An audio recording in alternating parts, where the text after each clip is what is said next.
आपका स्वागत है। प्रधानमंत्री मोदी वर्चुअली 103 अमृत भारत योजना के अंतर्गत बनाए स्टेशनों का उद्घाटन करेंगे, लेकिन हिमाचल प्रदेश के कुछ स्टेशन बेहद खास हैं, जिसमें बैजनाथ पपरोला आता है।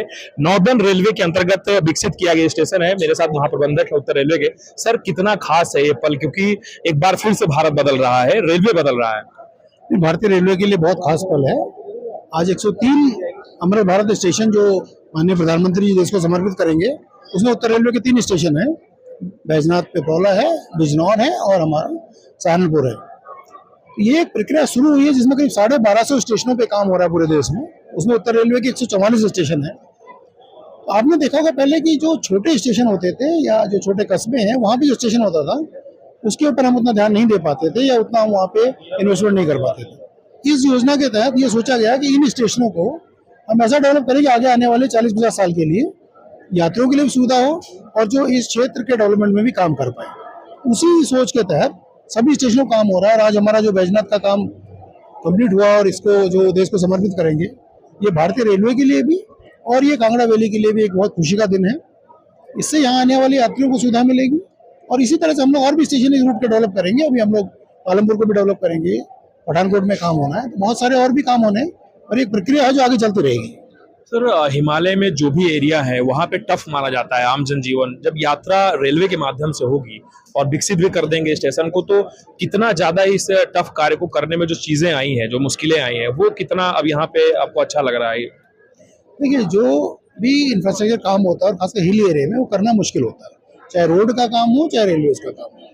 और हिमालय एक ऐसा माउंटेन है कि जो यंग माउंटेन, नए माउंटेन है। ये जो यूरोपियन माउंटेन से जो हम कंपेयर करते हैं एल्प्स की सीरीज या और दूसरे माउंटेन, वो पुराने स्टेबल माउंटेन्स हैं।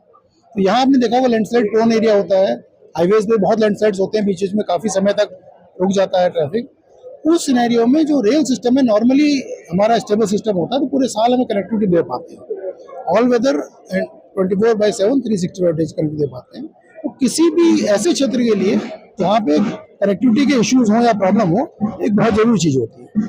तो जो सरकार का फोकस ऐसे एरिया को परमानेंट कनेक्ट करने का है जहाँ पे अभी तक दिक्कतें होती थी, उसके तहत जो काम हो रहा है ये बहुत ही महत्वपूर्ण काम है प्रदेश के लिए। सर, अंतिम सवाल ये है कि जो मेरेकल किया है आप लोगों ने जम्मू बारामूला प्रोजेक्ट पे, चिनाब ब्रिज हम लोग गए थे, रंजी केबल ब्रिज गए थे, श्रीनगर तक एकदम स्मूथ राइड है, ये कितना बड़ा चैलेंज था आतंकवाद को खत्म करने के तरफ और रेलवे लाइन को श्रीनगर तक पहुंचाना?